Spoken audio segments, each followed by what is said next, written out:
Hello, nerds! Hello, nerds! Hello, nerds! Hello, nerds! Hello, Hello, nerds! Hello, nerds! Hello, nerds! Hello, nerds!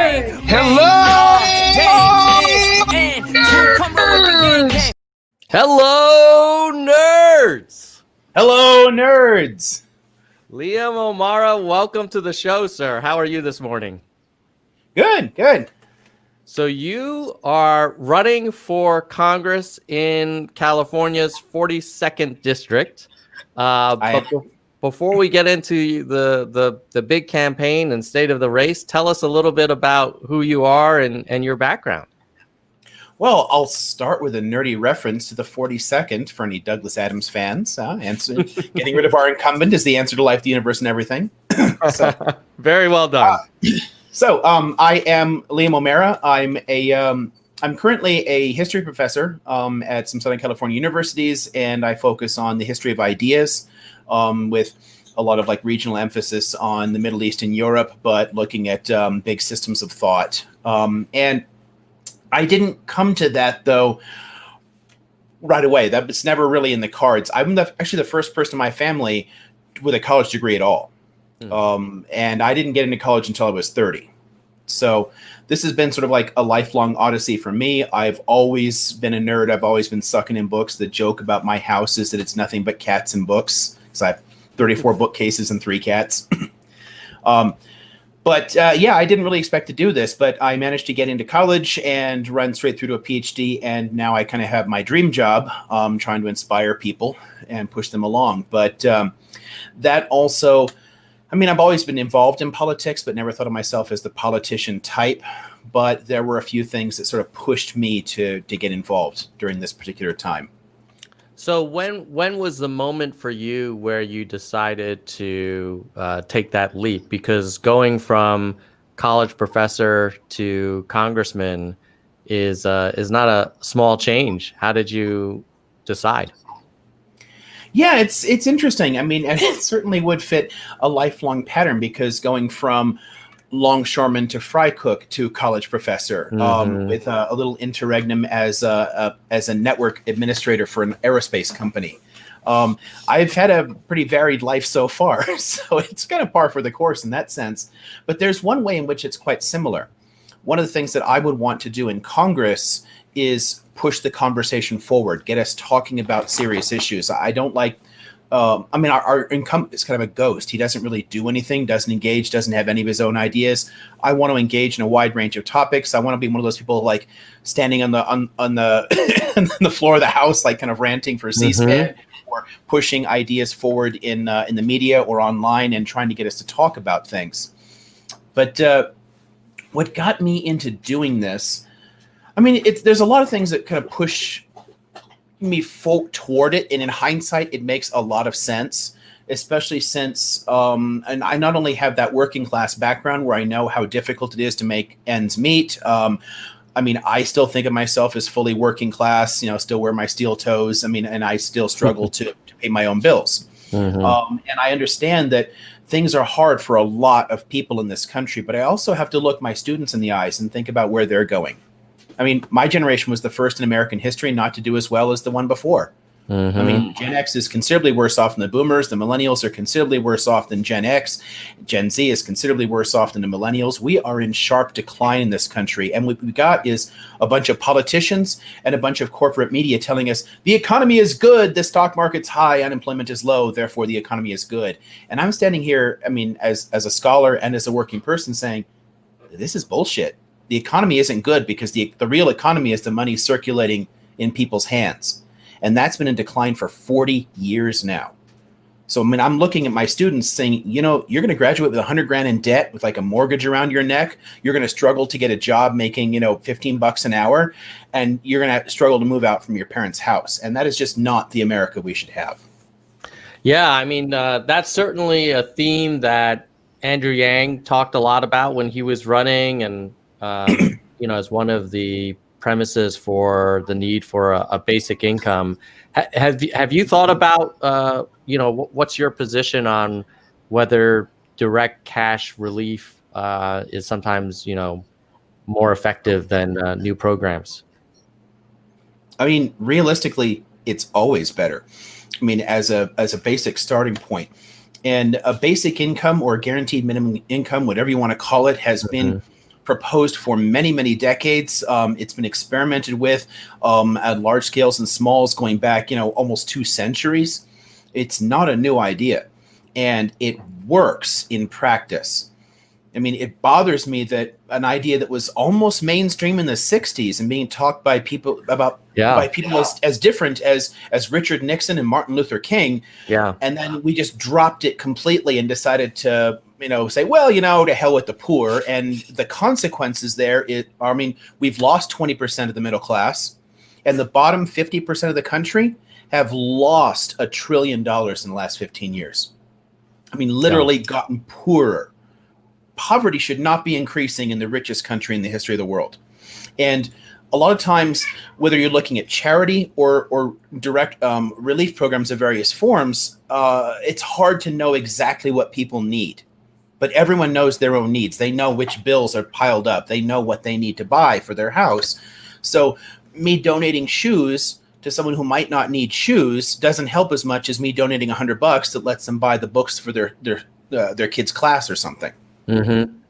What is the response when you talk about this concept with your district? Because I was looking at it looks like a pretty Republican-leaning district. Do you find any kind of receptivity to it from folks in your district? I do, actually, rather a lot.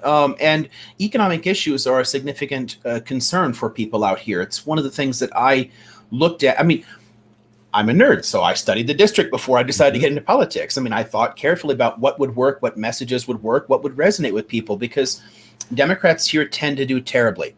I mean, we've had people running against Calvert that have come in, show up in like the low 30s. It's just, or all the way up to like the low 40s. It's always solidly Republican. But demographically, it's purple. Demographically, either party could win here if you're running on the right issues that pull those independents in, because the two major parties, their support is both in the 30s. I think it changes. It's changed a lot in the Trump era, but I think we're at 33% Democrat to 38 or 39% Republican. It's usually about a 4-point difference with Republicans having an edge. But the independents decide every single election. So if you can appeal to them on the things that matter the most to them, to me, I saw that the fact that Trump won this district by 12 points was an advantage, not a disadvantage. Because to me, the answer to a right populist is a left populist. You're still going to talk about working class issues, but we're going to present solutions that are more empirically tested and don't have that taint of fascism. But that's a whole different question. Yeah. It's always nice to avoid the taint of fascism. Yeah, think? I mean, it would have been nice if we had somehow avoided that completely, but... What are the independents in your district most focused on these days? I mean, the kind of things that come up a lot in our own sort of focus groups and our own responses to messaging, to our texts and calls.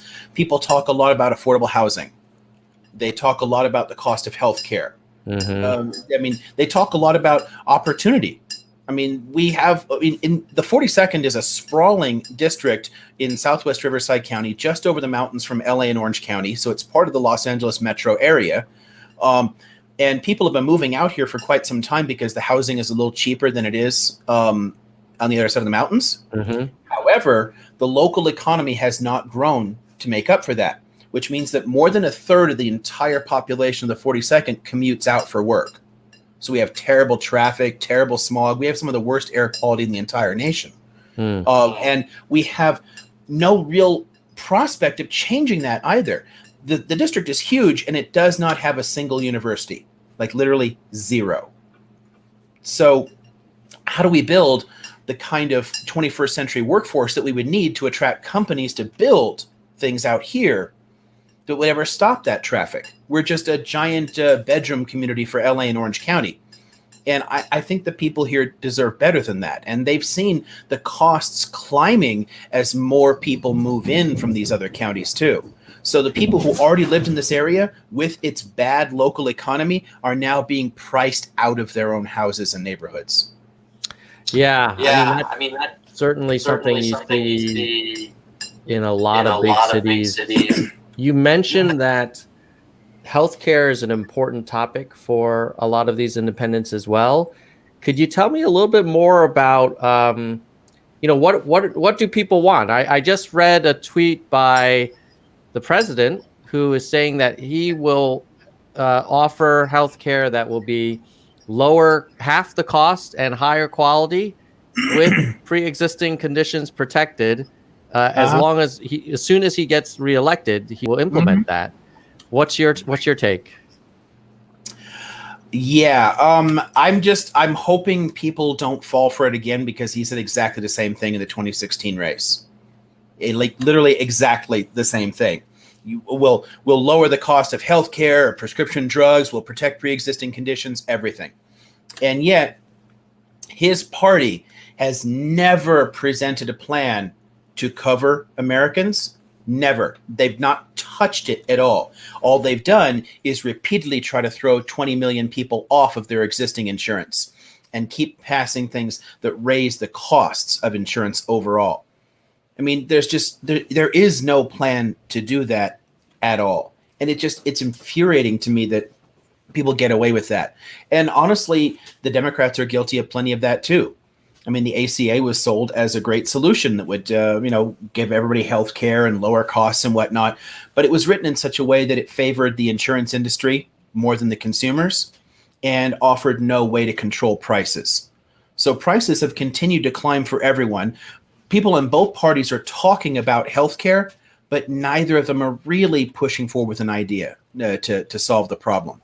What I try to do, and honestly, I wish that they proposed a different name for it, but I'm a proponent of what we call Medicare for All, which isn't the current Medicare. It's actually something that covers everything, doesn't have copays, includes also like mental health, dental, vision, all kinds of stuff. And we would go from the worst healthcare system overall in the rich world to the best, but stuck with the same name. But I have a couple of like specific tweaks that I use. Yeah, let's hear it. To help people. And I think that's important for this area too. I have run into a lot of people who've sat down and talked to me about this. Like, well, this just sounds like pie in the sky. It'd be super expensive. Oh, what about the debt, et cetera, et cetera. They hear all this stuff from the media that says it's unaffordable. And again, that's across the board. Corporate media all has the same basic interests. Doesn't matter if you're watching Fox or MSNBC, they're both going to tell you Medicare for All is unaffordable trash. And it would literally cost half of what we're currently spending. So it would be the largest middle-class tax cut in a generation. So first off, I bring it up in economic terms. I point out that we're already paying more than it would cost. And if your taxes go up by $2,000 and you save $12,000, you just got a $10,000 raise. I could use a $10,000 raise. Right. So we have to put it in appropriate language. If you're using that kind of terminology, tax cuts, it reaches more people. So that's an important aspect of it. And one of the ways to do that as well is to push forward this idea, and this needs to be part of any legislation that passes. A lot of people get insurance from their employers. And this is one of the concerns. They think they have a great policy and they're fine with it. They get it through their employer. They seem comfortable. And never mind the people who don't get it or have terrible policies and copays, everything else, right? Well, first off, this is where the branding is a problem, because the Medicare for All bill is a lot better than existing Medicare, and it would be better than any existing corporate insurance plan. So you'd immediately be getting the Cadillac plan. And the other issue there is the insurance industries add such a massive they take such a massive slice out of the middle of it, right, for no actual benefit, that the costs are much higher. I mean, there is no even with the current structure, no corporate insurer can compete with Medicare in terms of its efficiency. It costs far less in administration. But there's a basic actuarial issue too. The more people you put in an insurance risk pool, the lower the overall cost. So the costs continue to fall overall. And then you write into it that if your current compensation package from your employer includes healthcare and it includes this nice Cadillac plan they're offering you, but they're paying $15,000, $16,000, $17,000 for that because of how much corporate insurance charges them, when they no longer have to pay that, you get that money. And that's an important part of it, because when you sign on with an employer, you signed a deal for a compensation package as a whole, not just for a salary. And if they're saving $17,000 on insurance, that's your money. And again, if you tell people that this proposal will put an extra 15 grand in your wallet, people's, ears perk up. What? Yeah. You talked about sort of the amount that we are spending on healthcare. I wanted to show a quick chart here, which is it kind of on the x-axis, it shows the amount of spending per capita by each country on healthcare, and the more to the right, the more you're as a country you're spending on healthcare. And then the vertical axis is life expectancy. And what you see here is that as a country, we spend way more than most other countries on our healthcare, but we aren't delivering the same quality or life expectancy. Is your view, like, obviously we know it's expensive, but why is it so bad? Like, why are we living less than people in Switzerland or Norway or Ireland, all of these places that are spending less than us but getting better results? This is one of the things that infuriates me about some of the right-wing rhetoric on it, and how badly people will push back against this. Well, they're like, Americans have a bad diet, blah, blah, blah, and they just blame us for it. And they don't blame the system that's causing it. And the key here is that all of these countries that are spending less are insuring everyone. And if you're poorer, you're not paying into it, but you still have the same coverage as everyone else. We are 35th in the world in overall health, with a declining life expectancy. And it's because so many people cannot afford to either use their insurance because the copays are so high.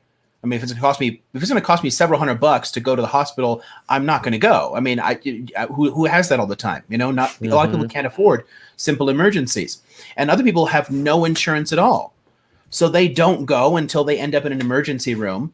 Since costs in emergency rooms are higher, that raises everyone's premiums because it's an inefficient way to do it. If you do basic, constant preventive care through a general practitioner, it's a lot cheaper than going to an emergency room. Yeah. So we jack our costs up by forcing more people into emergency rooms, and then we have tons of people who cannot go at all.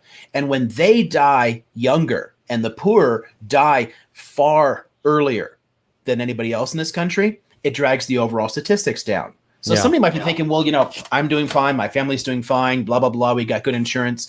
So the fact that things are bad, it must be because some people are eating bad food or something. They're missing the big picture stuff.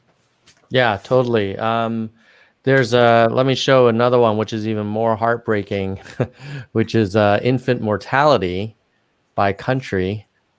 And you see here, we have higher infant mortality than like Poland and Hungary. But we're spending about 7 to 10 times as much on healthcare as these other countries. And I think that does go to the fact that if you are growing up, if you have a kid and you live in a very good lifestyle and you have a great company plan, your kid's probably going to be fine. But I think that to your point, the difference is if you don't, and that group that doesn't is not a small one. It keeps growing, Oh, it's massive. They're screwed. It's one of the things that pisses me off about Trump again, and this is gets to one of the dishonesties of running as a right populist in the first place, is because Trump will talk about working class issues and our concerns, but he's working within a party structure that wants to make things worse actively. Yeah. They have voted over and over again to repeal the ACA with no replacement at all, which immediately throws 20 million people off their insurance. Not to mention the fact that we still have a bunch of people with no insurance because it didn't even finish the process. We do not cover everyone in this country. And when you're leaving tens of millions of people off of insurance, it drags the entire country down. And that literally raises the costs. And one of the ways you can get past that in a conservative area, because there's a kind of reflexive screw you, I got mine for many people, that they're all right. So it doesn't matter if, they should just work harder or pull themselves up by their bootstraps. They don't get that it's also hurting them, because it's not just the statistics that matter here. It raises everyone's costs. By not offering insurance to people, and this actually bothers me in our area, there are people that are running hard again. California is trying to offer coverage to the undocumented. And people are like, well, why should we give them coverage? And I'm trying to tell them it will lower your premiums, because if you force people into emergency rooms, it jacks up the costs for all the private providers and the insurance companies, and they're going to make that up somehow. Yeah. So a solution like this that simply provides coverage across the board in the same risk pool, it lowers the cost massively for the individual policies, for individual coverage, and saves literally everyone money. Totally agree. Hopefully we'll see a movement towards that. It seems very rational, and certainly the current system does not seem to be delivering the results for the money we're putting into it. So you might as well, if it were working great, I wouldn't mess with it, but clearly it's not. It's clearly not. Yeah. And it's not like, my incumbent is trying to say that I'm for a government takeover of healthcare and I want more power for the government. And it's nonsense. I do not want the government providing healthcare directly. I think we have plenty of great providers. One of the key things you can do too in messaging in the area here is it actually increases choice. It increases our freedom, because how many people, with however nice your insurance plan is, you still have to go to a provider and network, don't you? Mm-hmm. What if someone says, hey, I've got this great doctor, you'd love my doctor, and they're like, well, I can't go because that's out of network. Yeah. With a single insurer, then all of the providers are open. So the hospitals, the doctors, the private practitioners, everything, they all take the insurance. You just walk in, you're covered. Let's shift gears a little bit, Liam, and talk about foreign policy, because I know you studied a little bit of that in your academic career. There's been a lot of talk about the nomination, at least by one person, of Trump for the Nobel Peace Prize for the Middle East deals with the UAE and Bahrain. What's your read on that? Man, okay, so how do we compress that in just a few minutes? Because, the Arab-Israeli conflict is massively complicated. One of the things you can point to here is that several of Trump's decisions have literally made peace unattainable. Bahrain and the UAE, as well as like Qatar, have long dealt with the Israelis. They already had effectively worked with and recognized the Israelis. Right. They simply couldn't do it publicly. Oh my cats. Because it's it played into like politics in the region badly for them. Mm-hmm. So they just dealt behind closed doors. This brings that out in public, and what it does is it has more people abandoning the Palestinian cause then, and at the same time, Trump's movement of the embassy to Jerusalem, which was just massive red meat for the evangelical base in the U.S., but it actually makes peace with the Palestinians impossible. And it's beyond that, it bothers me that it's literally illegal. We have a UN Security Council resolution from 1980 that says no UN member can have a diplomatic mission in Jerusalem, and it's because Israel annexed a huge chunk of territory around Jerusalem. When people talk in the U.S. a lot about Jerusalem should not be divided and this and that, they're kind of missing something. It's not the old city of Jerusalem they're talking about. It's not the holy sites. Israel literally just took out a magic marker and took in a whole bunch of towns and villages that had nothing to do historically with Jerusalem and called them all Jerusalem. And that massively extended territory, that massive land grab in the West Bank, which has legally been recognized by no country in the world, is now implicitly recognized by the U.S. by putting a diplomatic mission there. Do you see the issue there? Mm-hmm. The West Jerusalem was always the capital of Israel. Everyone knew that. It's legally the capital of Israel. I mean, the Knesset is there. Everything's there. Everyone knows that. It's about the annexation that we're talking about here. And putting the mission there recognizes the borders of what Israel calls Jerusalem, and the rest of the world does not. What would you say to people who are of Jewish heritage in America who really want the American foreign policy to be supportive of Israel, and they see Trump and Netanyahu really getting along very well and having a very strong bond, and therefore, that must be good for Israel? Like, do you feel like there's a kind of ambivalence there? How do you reconcile that? It's a disconnect based on policy. Netanyahu himself is terrible for Israel.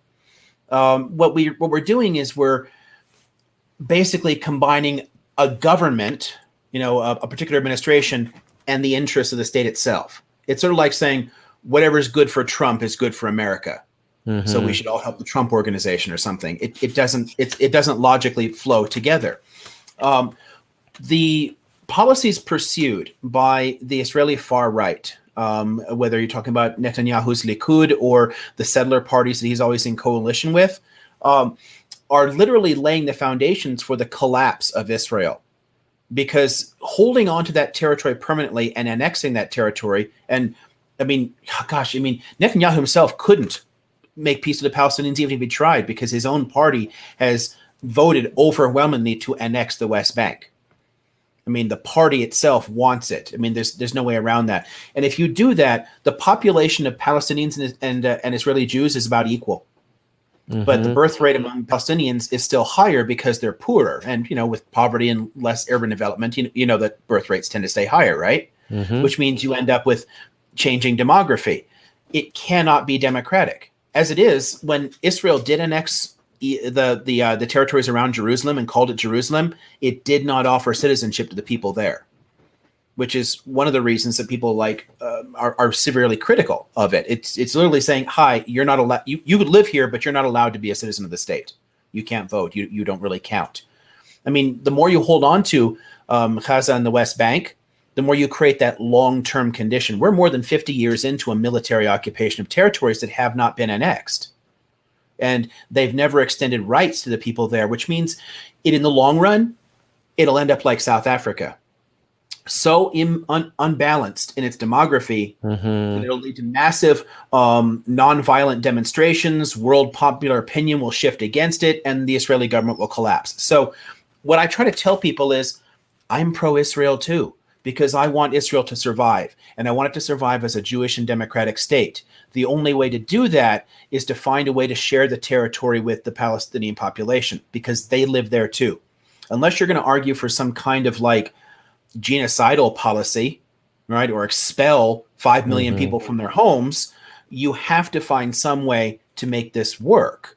And Netanyahu's approach is basically a far-right nationalist approach. It's literally an apartheid approach. So the more we fall in bed with that, it takes us back to, and honestly, this dates me a little bit, but I first started getting interested in global politics around the South Africa issue in the 1980s, when world opinion started pushing against South Africa, and the U.S. stayed hardcore behind it.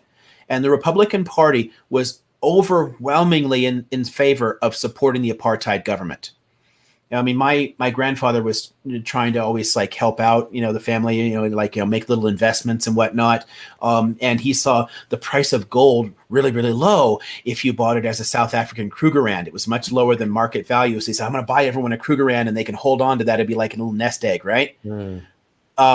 And that was really hard for me, because it was literally, my grandfather was solidly, pro-union, always helping out other people and, giving to charity, that kind of thing. And he unknowingly supported the apartheid regime by buying that gold, Yeah. But we, on the American right, were so hardcore for it until it collapsed. we're recreating exactly the same circumstances. Why do you think so many Americans equate support for Israel with support for Netanyahu and kind of like the far right party in Israel? I mean, when you look at the Israeli voting patterns, he is not a very popular leader. You look at the approval ratings, he's not very popular at all. It's a very divided country. And yet here in the US, we are like, oh, pro Netanyahu equals pro Israel. Why do you think we get it so wrong? There's no nuance to our understanding of it, it seems. Right. And some of that is just the media doesn't bother to explain these things well. It gives the most simplistic stuff, or literally just reproduces the propaganda that comes out of the parties themselves. And we miss a lot of subtle details. Israel has a parliamentary system with proportional representation and a really low bar for entering the Knesset, which means that it always has coalition governments. I mean, the party that's running the country may have gotten 30% of the vote. Yeah. Right. And we don't think of that. We tend to think the leader of the country is the one who won like the most votes. And that usually happens here too. Usually, but still. But it's not actually that common around the world. Right. And we tend to miss that Netanyahu himself is an extremely polarizing figure. And certainly large parts of the secular left in Israel have just stopped voting because there are so many extremist parties that end up vying for those seats that it's a really complex muddle. Another one of the problems goes back quite some time to the basic idea of Zionism itself. Because people in popular culture today, living in the 21st century, they tend to think all Zionism means is like, hey, Israel's a country, that's great, it's all good. Like there should be a Jewish homeland, right? But Zionism as a movement came out of the same 19th century nationalist movements, right? That used to be, to dominate Europe and led us into the world wars and everything else, right? And it's still, unlike most patriotic movements, and again, this is a big distinction between nationalism and patriotism, but like we in America squish them together. That's a whole different issue, but we squish them together. And we think it just means support for Israel, right? But what it means is support for a Jewish ethno-nationalism. Yeah, and that which is very gets different problematic than support here. for Israel. Which is very different from support. Exactly. I support Israel. I support Israel's right to exist, to self-defense, to a Jewish and democratic state. But I'm not in favor of ethno-nationalisms. I mean, ethno-nationalisms are the kinds of things that we saw through two massive world wars in Europe are extremely destructive when you're pitting groups of people against each other. And it also divides the country against itself. I mean, Israel is constantly trying to block the civil liberties of its own population if they disagree with a particular understanding of it. So I think what we need to do is shift a little bit in our understanding and really get to we need to reform what it means to support Israel and not have it connected to this 19th century ideal anymore, and instead understand that it means supporting the existence and stability and survival of the state. And if you're backing the far-right nationalists in Israel, you're doing exactly the opposite of that. You're trying to destroy Israel. Yeah, I actually have a few friends who are Israeli citizens, and they always tell me, like, if you want to support Israel, why do you keep supporting one party that is very unpopular? I'm like, well, I think our country has a more simplistic kind of interpretation of supporting Israel, and hopefully people will at least inform themselves of the nuances within that conflict and within the country of Israel before kind of just concluding, oh, if you're pro Netanyahu, somehow you're pro-Israel, or if you're opposed to Netanyahu, somehow you're an anti-Semite. Right? This is Which crazy. makes no sense at all. Yeah, I mean, opposing a government's policy is not anti-Semitism is literally a kind of racist nationalist idea itself. I mean, it's attacking Jews as a nation. Israeli and Jew do not mean the same thing. First off, so you got that. So how is it anti-Semitic? And then you're again conflating government policy. It's like saying, I don't like Trump, therefore I hate America. Yeah. That makes exactly. no sense. We have regular elections for a reason. I mean, so I think we do need a little bit of nuance, and I'm hopeful because among younger Americans there is a more nuanced understanding of it than there has been for a long time.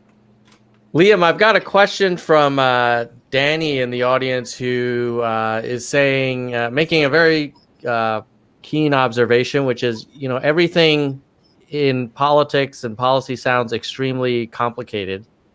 And how do we empower the people to keep it simple and uncomplicated, given that people are not going to spend an hour reading the history of the Middle Eastern conflict? Yeah, exactly. I mean, you're kind of like opening up a Pandora's jar by talking to me about it, because I literally teach a class on Israel Palestine. Right. But politics shouldn't be that complicated. And realistically, most Americans are never going to get into the weeds in policy. They're going to hear the messages and they're going to vote for whoever appeals to them the most. What we needed to have, and we used to have much more so in the U.S., is a responsible media that breaks things down instead of feeding into partisan talking points. Today, we have a massively concentrated corporate media where almost 90% of the media we see comes from 5 multinational corporations, and they all have very similar economic interests. So we're not going to get a big picture. And it's now done for profit. So instead of the news being a loss leader and they're making their money elsewhere and it's just a public service, now it's like, how can I whip people up and get them terrified so they tune into my broadcast to say, we're all going to die and I can make money? That's a massive disservice to any democracy. And at the same time, we have a political class that is dependent entirely upon massive campaign contributions. So they're going to whip people up and play to the same bases. And they're no longer trying to break things down and make it simple for people to understand. They're trying to confuse. They're trying to play on emotions. Like my incumbent here is arguing that I literally want to burn Riverside County to the ground. That it's like all anarchy. I mean, a vote for O'Mara is a vote for the destruction of America. And it's just, it's such hyperbolic nonsense. I mean, he literally calls me a terrorist, which makes no sense at all, given I'm an academic pacifist. I mean, hello. But whatever you can do to scare people.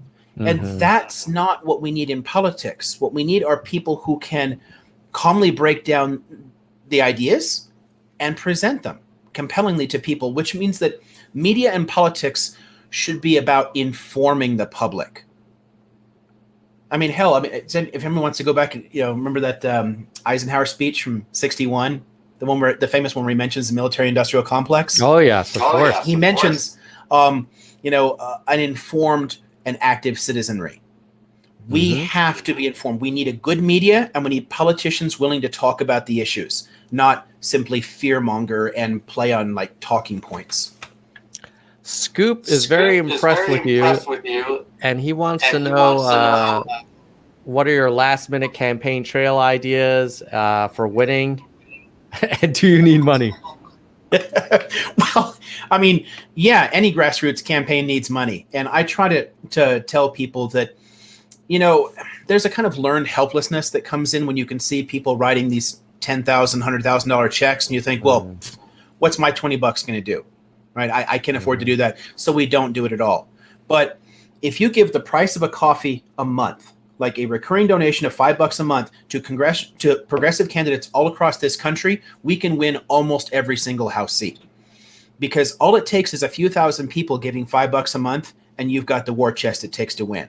It's just a matter of getting that idea out there and getting people past that sense of helplessness that comes from not being able to write the big checks. For me, in terms of winning, especially in the pandemic environment, I was fortunate to have a very young, nimble campaign team that was able to transition to a digital framework very quickly. So we started doing all kinds of live digital town halls and events that way, and phone banking, text banking, finding all kinds of ways to reach people. But nothing you do is free. Phone banking does cost money. We have to call everyone multiple times until we reach them and get our message to them. When we talk to people, they're interested. And we have the best numbers for taking this district since the 1990s. but we need a high turnout, and we need to continue to sway those independent voters. So anything people can do to support my phone banking and text banking operations, if you don't have the $5 or don't have the $20 or whatever there, you can volunteer from anywhere in the country. The text banking and phone banking is all through a web browser and Zoom, and you're connected to our system remotely, so we can reach people that way. And anything that supports that operation helps out. Let's Fix America has a question around. Basically, I think it's a follow-up to our point about life is complicated and complex, and sometimes people don't have the tendency to get into the nuance. I think there's also behind this question is the idea that, well, the media complex is not really motivated to do a 1-hour documentary on the Middle East peace process. They'd rather show video of people burning down a store, or people running over protesters, whatever side you want. Like that's what kind of gets people's attention, and it leads. What are your thoughts about that? Do you see a path for us to have more thoughtful conversation? Like, it seems like the money incentives are not for that. I do, actually. Theoretically, given the First Amendment, we could have the freest press in the world. And in terms of actual restrictions on speech, we do have the freest press in the world. But we are also the most heavily propagandized population in the developed world, because we do not regulate the media at all. What we have to do is understand that the purpose of, like, the fourth estate of the media, and really the media is the only industry mentioned in the Constitution as deserving of protection. It's required to have a functional and truth-based media in order to have a democracy of any kind. A republic, any kind of democracy needs it. So we have to regulate it as an industry. The government should not be able to tell me what I can think or speak, right? Whatever I can say, I can have whatever crazy batshit idea I want to have. But the media informing people, we need to stop the lies. We need to somehow be able to regulate that content because it is in the public interest. And every other developed country does this to varying degrees.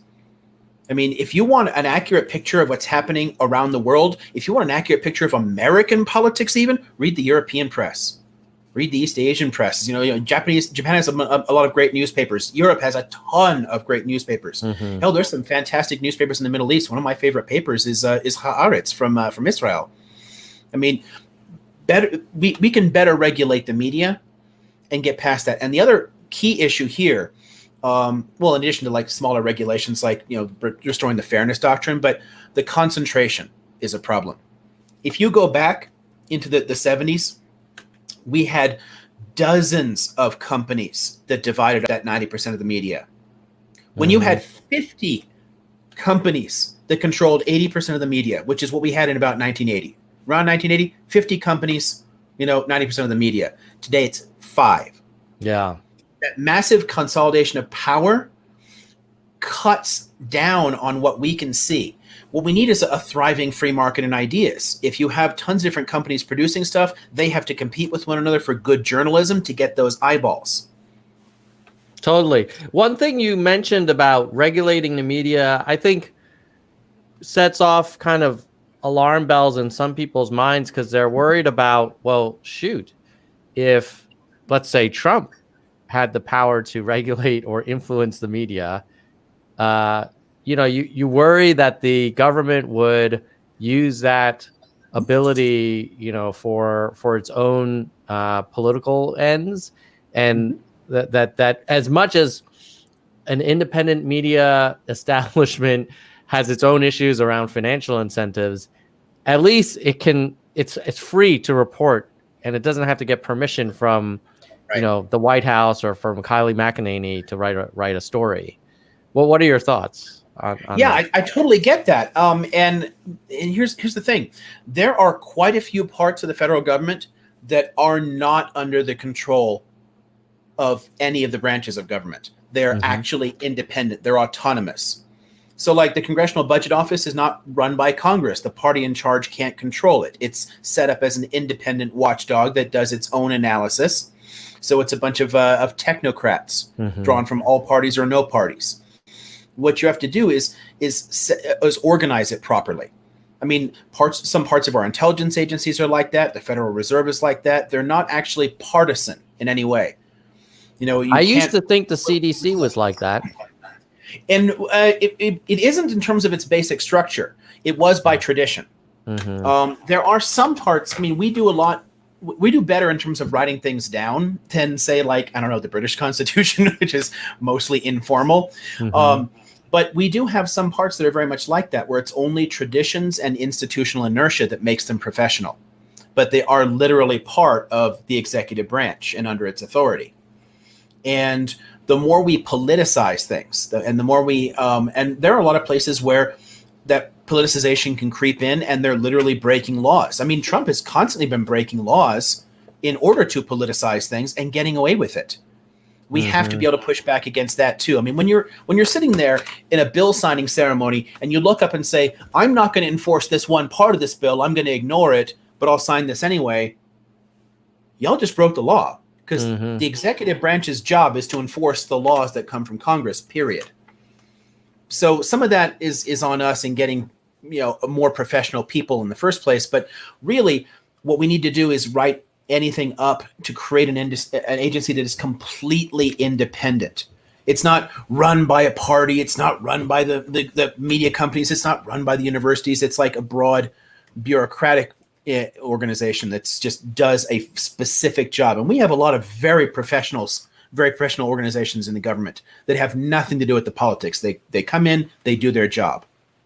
Yeah, maybe I'm a little bit jaded given the last 4 years and seeing kind of the White House get its I used to think the Department of Justice was a fairly independent body, but now it seems different. And that again, it's the only tradition that did that, because the DOJ is part of the cabinet, which means it's literally under the authority of the president. And so he can fire people at will, which you can't do for every office in there. I mean, he can interfere directly in it. And yeah, there are a lot of places where it's only been tradition that held that together, which means that we were always a lot closer to tipping into something like fascism or neo-fascism than people think, because all you had to do was capture the imagination, get people in there in the first place, and then start appointing only people loyal to you. Yeah.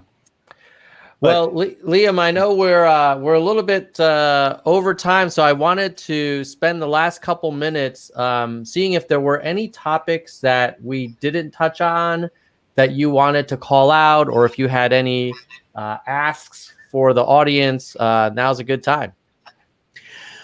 Oh, well, topics. I mean, yeah, you've noticed I can ramble, so I'll try to avoid that. No, it was great. I love the conversation. Thank you for it. But I love pointing to.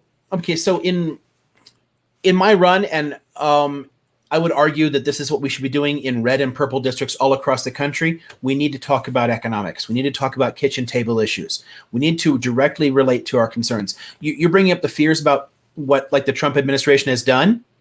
It works because people are scared, and they're scared because of 40 years of decline under neoliberalism. We have to come back out and present a better vision. We have to say, I care about what's going on. I care about your inability to pay your bills and take care of your kids, and actually present solutions, and not just dance around the culture wars crap. Both parties spend more time on irrelevant social issues and culture war issues and on fear mongering than they do in talking about ordinary Americans' fears. So I would suggest that people should be running left in these red districts in order to talk about economics. It depends very much on how you frame it. If anybody's interested in this and wants to support things, I mean, obviously I'm all over social media, so you can give me a follow there. I can see my website is down there in the bottom, and there's links at the very top where it lets you volunteer to help out with our phone banking, text banking, or donate. So please get involved there. And please, we have to get involved and support campaigns like this all across the country, right? We can do this. I mean, working together, we absolutely can do this. Hey, there you go. And by the way, congratulations on the Andrew Yang endorsement. Yeah, I was actually extremely enthusiastic about that. There have been a few candidates that have stepped up and mainstreamed ideas that we tend not to talk about as much. I mean, Marianne talked about the constant war out there. Bernie talked about Medicare. Yang talked about a UBI. I've been in favor of basic income for decades. We need it. And he brought the idea into the mainstream, and we're now talking about this, and I'm endlessly grateful to him for doing that. And what I want to see is a broader movement that brings us together, that builds a coalition for change in this country. Well, you know what? Scoop DeWatt just said that he's signed up for phone banking to help you out. He's very impressed with you. And I am as well, man. I feel like we need some more nerds in Congress. And Liam, I say this with the highest positive intent that you definitely qualify as a nerdy dude, and I love it. I mean, yeah. I mean, whether it's like, yeah, I read constantly, or I'm a professor, but I play D&D. I'm a headbanger. I mean, I'm a computer geek. My computer runs Linux. I've been on Linux since '95. So yeah, definitely. And I love that you not only are willing, but you thrive and cherish going into the details and digging deep and really trying to understand the root causes. And that's just something you don't see, unfortunately, in our government elected officials often these days. No, it's again, both parties have an incentive to dance on the surface. And I want to talk about the real issues. I want to talk about the core problems. I want to talk about the real causes of things. I mean, it's like, I don't know, it's like slapping a Band-Aid on a hemorrhage, It's not going to solve the problem. We're just, these temporary fixes have to end. And in order to get to those real problems and talk about them, we need more people in office who can push the conversation, who can push the other people in government, and who can build support in the media for us to head in the right direction. Amen, brother. All right, Liam, I think we're going to wrap up. Hopefully we'll get you back on the show for a follow-up conversation as Congressman O'Mara. And in the meantime, we will say goodbye, nerds. Goodbye, nerds.